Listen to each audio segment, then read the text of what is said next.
পৃথিবীতে এমন অনেক ব্যক্তি থাকে যাদের সাথে হয়তোবা আমাদের রক্তের কোনো সম্পর্ক নেই, কিন্তু তারা আমাদের অনেক কাছের, অনেক আপন।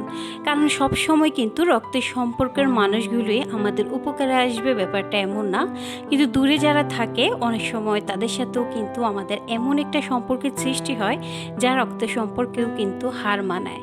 বিপদে আপদে কিংবা যে কোনো সমস্যায় অন্তরের সাথে অন্তরের এমন একটি সম্পর্ক স্থাপিত হয় যা প্রতি মুহূর্তে মনে করিয়ে দেয় যে সে মানুষটা আমার অনেকটা কাছের, অনেকটা আপন। আসসালামু আলাইকুম এভরিওয়ান, কাছে দূরে দেশে দেশের বাহিরে যে যেখান থেকে আমার ব্লগটি দেখছেন, কিচেন অ্যান্ড ডেইলি ব্লগসের পক্ষ থেকে আমি এমটি লিজা আপনাদের জানাই অনেক অনেক শুভেচ্ছা। আশা করি সবাই অনেক ভালো আছেন। আপনাদের দোয়ায় আল্লাহর রহমতে আলহামদুলিল্লাহ আমিও আমার পরিবারের সবাইকে নিয়ে ভালো আছি। আমি ঢাকা থেকে বলছি।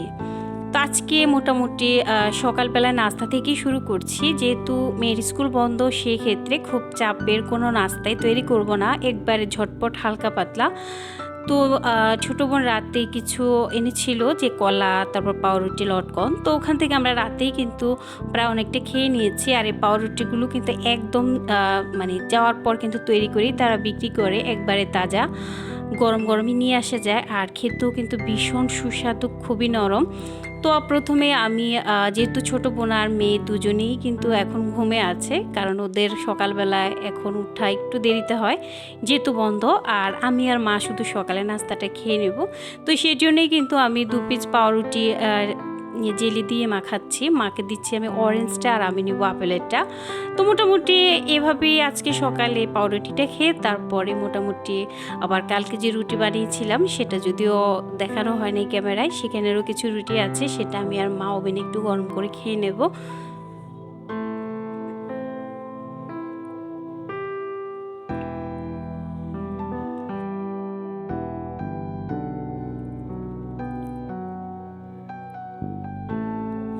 সকালবেলায় কিন্তু খুব বেশি ভারী খাবার না হলেও আর খুব বেশি আসলে জাঁকজমকপূর্ণ খাবার না হলেও আমার কিন্তু একটা খাবারই সবথেকে বেশি ভালো লাগে সকালে, যদি ভাত হয়। কারণ গরম ভাত কিন্তু খেতে আমার খুব বেশি পছন্দ। তো সেই ক্ষেত্রে কিন্তু সকালে যেহেতু বেশিরভাগ গরম ভাতটাই খাই, অন্য রকম নাস্তার আইটেমগুলো আমার খুব কম খাওয়া পড়ে। তবে বাসায় অন্যান্যরা ঠিকই খায়, তবে আমার ক্ষেত্রে আমি ভাতটাই খুব বেশি পছন্দ করি। আর আমার মনে হয় যে ভাত খাওয়ার মাঝে কিন্তু মানে নিজের যে একটা তৃপ্তি সেটা কিন্তু পাওয়া যায়, আর মোটামুটি একটা এনার্জিও পাওয়া যায়। আর বিশেষ করে রুটি খেলে আমার না প্রচণ্ড মাথা ঘোরায়, আপনাদের কারো এটা হয় কিনা জানি না। আমি কিন্তু একবারে আটা রুটি খেতেই পারি না, আমার মানে মাথা এত ঘোরায় যে গলা শুকিয়ে যায়, কেমন যেন একটা অস্থিরতা। তো সেই ক্ষেত্রে আমি চেষ্টা করি সবসময় এড়িয়ে যাওয়ার জন্য। তারপরও মাঝে মতো শখ করে হয়তো বা যদি খাওয়া হয়, কারণ বুঝতেই পারে না আসলে আমরা তো শখ করে দেখা গেছে যে জিনিসটা হয়তো আমাদের খাওয়া উচিত না, আমরা অনেক সময় কিন্তু সেটাও খেয়ে নিই। তো এখানে মোটামুটি সাথে একটা কলাও খেয়ে নেব আমি একটা, মা একটা। আর আসলে যাদের ঘরে মুরব্বি থাকেন কিংবা আসলে অসুস্থ থাকেন তাদের প্রত্যেকেরই আমার মনে হয় যে একটা আসলে মানে বেঁচে খাওয়ার যে একটা সিস্টেম থাকে, এটা নিয়ে সবাইকে কিছু না কিছু জ্বালা ভোগ করতেই হয়। যেমন মা প্রেশারের ভয়ে এখন কোনো কিছুই খেতে চান না, যে জিনিসটা খেতে বলি সেখানে বলে যে প্রেশার হয়তো বেড়ে যাবে। তো আমার অনেক সময় কিন্তু খুব খারাপ লাগে যে হায়রে, মানে একসময় হয়তো ইচ্ছে থাকলেও অনেক কিছু খেতে পারে নাই, কিন্তু এখন মানে দিলেও খেতে পারেন না শুধু অসুস্থতার জন্য। আসলে আমাদের জীবনটা এমন, হয়তো যখন আমাদের খুব বেশি রুচি থাকে, খাওয়ার ইচ্ছে থাকে, অনেক রকম খাবার দাবার খেতে মন চায়, তখন হয়তো আমরা বিভিন্ন কারণে খেতে পারি না।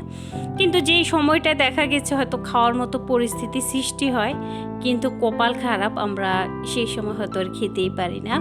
আসলে এটা সত্যি ভাগ্য আর নিয়তি, আর কিছুই না।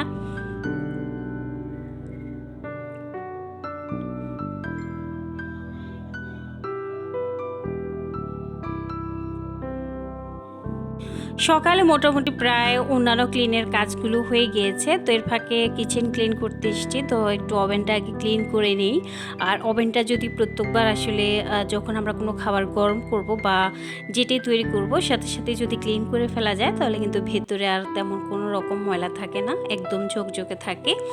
আর আমার কাছে মনে হয় প্রত্যেক মুহূর্তে যদি এভাবে আসলে ভেতরটা একটু ক্লিন করে নেওয়া যায়, তাহলে কিন্তু আর খুব বেশি একটা ময়লার যে একটা ঝামেলা মানে অনেকটা সময় পর্যন্ত আবার ক্লিন করা যেটা ভেজাল সেটা কিন্তু আর হয় না। তা আমি কিন্তু রান্না বসিয়ে দিয়েছি, বসিয়ে মোটামুটি আমার অন্যান্য সকল কাজগুলো করে নিচ্ছি। আর মোটামুটি আজকে আমি খিচুড়ি করব। আসলে হঠাৎ কি বুঝলাম না, আগে কিন্তু তেহরি পোলাওটা মেয়ের খুব পছন্দ ছিল, কিন্তু ইদানিং এসে আবার খিচুড়িটা খুব পছন্দ করতেছে, সবজি যে লিকুইড খিচুড়িটা। তো আজকে সেটাই রান্না করে নিচ্ছি। তো মোটামুটি কিন্তু খিচুড়ি আমি বসিয়ে দিয়েছিলাম। এখানে আমি আলু, গাজর, তারপরে পেঁয়াজ, মশারি ডাল এগুলো তেলে খুব ভালো করে ভেজে, তারপর আদা বাটা, রসুন বাটা, জিরে, ধনিয়া, তারপর গরম মশলার গুঁড়া, হলুদ, লবণ এগুলো মোটামুটি সব কিছু দিয়েই আমি মানে বসিয়ে দিয়েছিলাম। আর ভেজে একটু পরিমাণ মতো পানি দিয়ে দিয়েছি।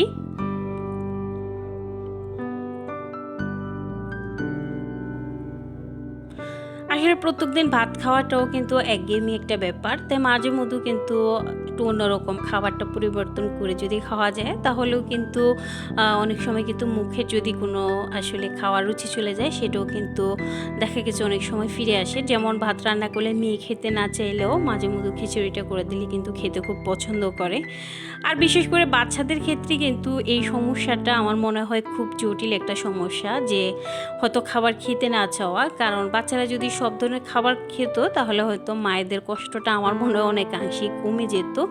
তো প্রায় হয়ে এসছে, এ পর্যায়ে আমি দিয়ে দিচ্ছি টমেটো সস। কারণ টমেটো সস না দিলে আমার কাছে কিন্তু খেতে ভালো লাগবে না। যদিও আমি টমেটোটা দিয়েছি সাথে, তারপরও আমি টমেটো সসটাও দিয়ে দিলাম, কারণ টমেটো সস দিলে এর যে একটি টেস্ট সেটা কিন্তু অনেকটা ভালো আসে। তারপর পেঁয়াজের ভেরেস্তা আর গরম মশলার গুঁড়াটা দিয়ে দিব শেষে, দিয়ে তারপর ঢাকা দিয়ে কিছুক্ষণ সময় পর্যন্ত রেখে দিব।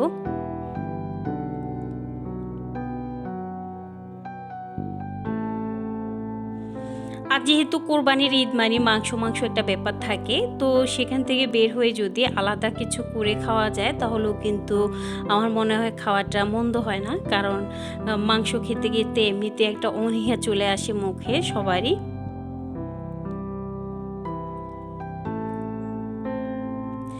তবে এই লিকুইড খিচুড়িটা কিন্তু একটু ঝোল করে রান্না করলে কিন্তু আমার কাছে বেশ ভালো লাগে খেতে, মনে হয় যে একটু অন্যরকম লাগে। আর যেটা ভুনা খিচুড়ি সেটা তো অবশ্যই শুকনাই, সেখানে তো আর ঝোলের কোনো ব্যাপার না, কিন্তু এই যে লিকুইডটা এটাতে একটু ঝোল থাকলে কিন্তু খেতে অনেক বেশি মজা হয়। তো আমি দিয়ে দিলাম একটু গরম মশলা গুঁড়ো, আর এখন ঢাকা দিয়ে আমি একবারে দমে বসিয়ে রেখে দেবো, প্লাস 5 মিনিটের মতো রেখে দিলে হয়ে যাবে।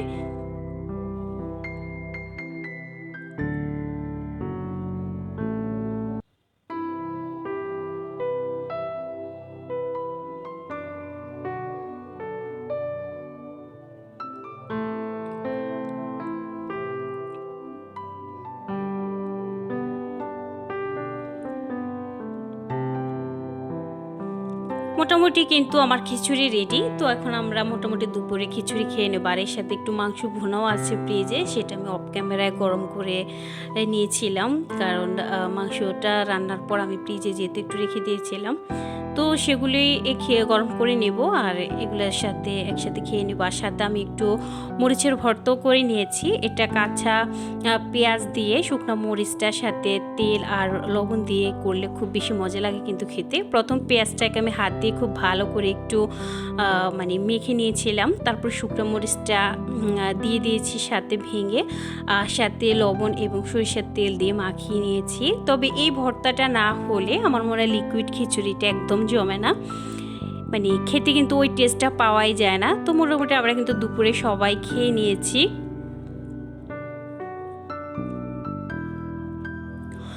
ছোট বোনের জন্য আমি কিছু জিনিস কিনেছিলাম, তো সেগুলো একটু শেয়ার করব, কারণ ওর জন্য একটু বেশি কেনা হয়। আসলে আমি যেটা সত্য বলতে, অনেকে আমার যারা পূর্বের ভিডিওগুলো দেখেছেন তারা সবাই জানেন আসলে ছোট বোনের একমাত্র গার্ডিয়ান বলতে কিন্তু আমি, আমার হাজব্যান্ডই। তো সেক্ষেত্রে দেখা গেছে আর আমার হাজব্যান্ড ওরে কখনোই কিন্তু শালি হিসেবে একদম ভাবে না, সবসময় নিজের ছোট বোনের চোখেই দেখে।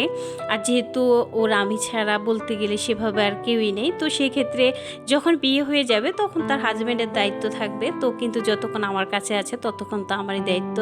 তো সেই ক্ষেত্রে ওর জন্য ওর পছন্দের 2টা স্কেট এবং একটা প্যান্ট নিয়েছিলাম ওর জন্যে। তো এগুলা কিন্তু আমার কাছে মনে হয় পরলে খুব ভালো লাগে, আর আমিও যেহেতু স্কেট পরা খুব পছন্দ করি, তো সেই ক্ষেত্রে তবে ওর কিনলেও কিন্তু আমারও পরা হয়। আমার পরা হয় বলতে ও যে কোনো ড্রেস খুব বেশি একটা পরে না, খুব সাময়িক সময় পরেই কিন্তু সেটা আর ওর কাছে ভালো লাগে না। তো ওই স্কেটগুলো বেশিরভাগ আমারই পরা হয়। আর দেখা গেছে স্কেটগুলো কিন্তু দেখতেও কিন্তু ভীষণ সুন্দর। আর যেহেতু দেখা গেছে মোটামুটি বিয়ের আগে কিন্তু আসলে যে কোনো শখ পূরণ করা যায়, বিয়ের পর হয়তো বা সেই শখ আবার পূরণ করাটা অনেক সময় সম্ভবও হয়ে ওঠে না। তো সেই জন্যই কিন্তু আমি মনে করি যে ওর মোটামুটি যে চাওয়াগুলো আছে ছোটোখাটো যতটুকু সামর্থ্যের ভিতরে সম্ভব যেন পূরণ করা যায়, যেন ওই আক্ষেপটা না থাকে যে হয়তো বা আমার যদি মানে নিজে পারতাম, বা হয়তো আমার যদি সেভাবে হতো কোনো অবস্থা যে আমি আমার শখগুলো পূরণ করবো, এরকম কোনো আক্ষেপ যেন মনে না থাকে, সেদিক থেকে চেষ্টা করছি।